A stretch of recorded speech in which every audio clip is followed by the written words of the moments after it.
right, good evening, everyone. I want to begin by having you close your eyes and picture yourself in a classroom. Think about what's on the walls, think about how the desks are organized, what and who is around you. Prepare yourself to learn as the teacher is about to start her lesson. 3只小猪，有3只可爱的小猪，它们都想建一座漂亮的房子。老大随便稻草围成一座房子，哈哈，我有自己的房子了。老大乐得活蹦乱跳。老二呢，用木头建成一座房子。老3却想用砖瓦砌一座房子，于是他夜以继日地干了起来。哥哥们早就住进新房子了，他还在布置新砌墙、粉刷。 You can go ahead and open your eyes. So you just experienced a read aloud of The Three Little Pigs in Mandarin. So did you enjoy the story? What was your favorite part? How did you feel as the teacher read the story aloud? How did you feel yourself participating, belonging, engaging in the classroom? 20% of our students in US schools speak a language other than English at home. And half of those students are still developing English language proficiency while they're being expected simultaneously to learn and achieve in literacy and math and social studies and science. Here in the Chicagoland area, double those numbers.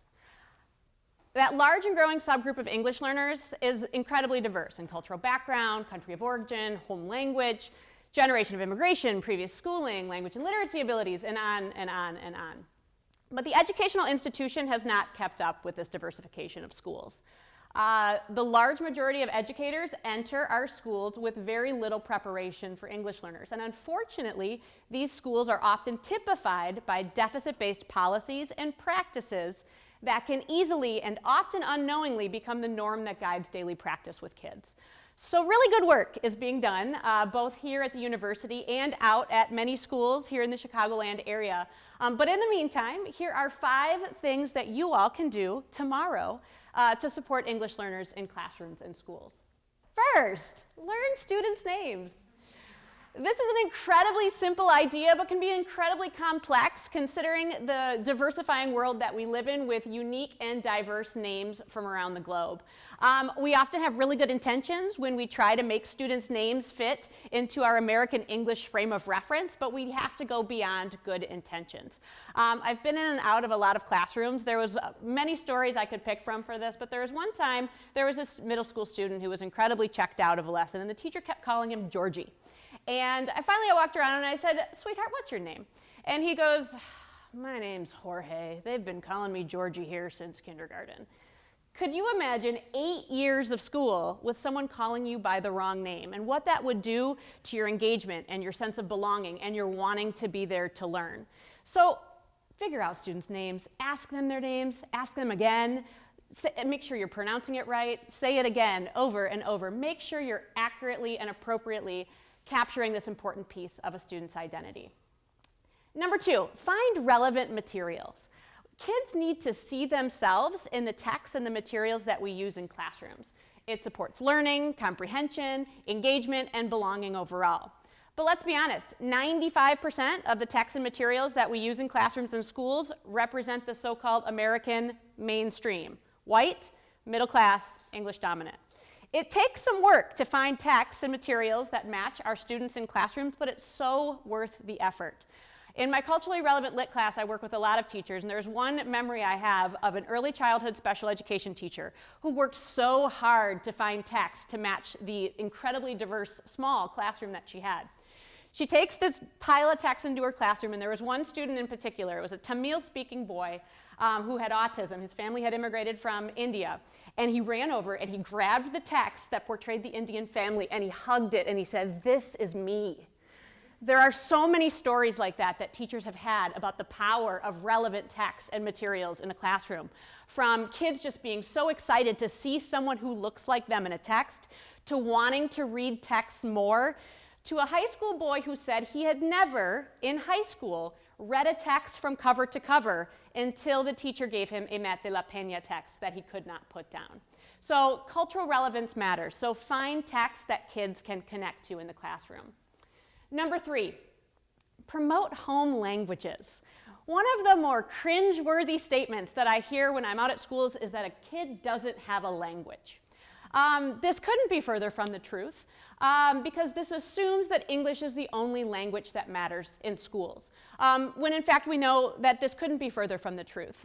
Decades of research has confirmed the myriad benefits of using students' home languages in classrooms and schools, to develop content, to develop English language proficiency, to promote bilingualism and biliteracy. But besides these more long-term achievements, it really helps in the short term as well, making students feel like they belong and engage more in the classroom. Think about just now as you were in the Mandarin classroom. You were there for 20 seconds, by the way. Imagine you were there for an 8-hour school day. What would it feel like to have a classmate or a teacher speak to you in your home language, or to tell you to turn and talk to your partner in a home language? Imagine the power that has just for that one moment to be able to connect and see the value. So use students' home language in the classroom, encourage them to use the language in the classroom, and really embrace students' emergent bilingualism for the amazing asset that it is.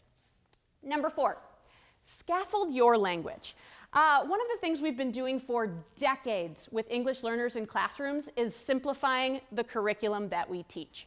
We don't just reduce the language load, but we reduce the rigor and subsequently our expectations for students as learners. So first off, let's remember that all students enter our classrooms incredibly capable and ready to learn, and students that are English learners are no different. English is not a prerequisite to being smart and capable. When all of you are in that Chinese classroom right now, your intellect and ability did not change because of the language being used by the teacher. So maintain high expectations for students. Provide rigorous content, but recognize that the language that you use to teach that content can indeed be challenging. So consider how you use language, particularly the language that might be demanding for your students, and scaffold accordingly to provide that access. But above all, maintain high expectations and let your bilingual learners amaze and achieve. Number 5, wait. We have so much to do in our classrooms. There's so many students, there's so many standards, there's so much stuff to teach, right? That one thing that we often don't give our students that they need so much is just time. Wait time is one of the simplest things that you can do as an educator. Ask a question, pose a prompt, and then wait. All of our students need time to process, but some of our students need more time because of the cognitive and linguistic things going on in their head. You might pose a question, and a student might translate that question in their head, answer the question in their home language, translate it back into English, and then, and only then, are they ready to answer the question. So take a deep breath, and before you pull out that popsicle stick or call on Johnny or Susie, who always raise their hand first, just take a deep breath and wait, and give those bilingual brains the time that they need to work. So these ideas are not the extent of working with English learners by any means, but short of coming to Loyola and learning all about teaching English language learners, this is a great start to really recognize students' asset and use that as the foundation for really meaningful practice in classrooms and schools. This can begin to make students feel safe and welcome and comfortable and really ready to learn in classroom settings. But in addition to that, this isn't just powerful for work with students, it's also powerful for work with other educators. As educators, what you do and say matters, not just for students, but for other educators around you. When you focus on students' strengths and their assets and their resources, their names and identities, their cultural backgrounds, their home languages, their cognitive and academic abilities, you have the potential to shift the discourse of your colleagues as well by focusing on what students can do, not on what students can't do, which is often that deficit-based nature that we see in our schools. So while these steps might seem small, they can really serve as the foundation for bigger, broader work in classrooms and schools that can open the doors to more accessible, equitable, and inclusive settings for our English learners. Thank you.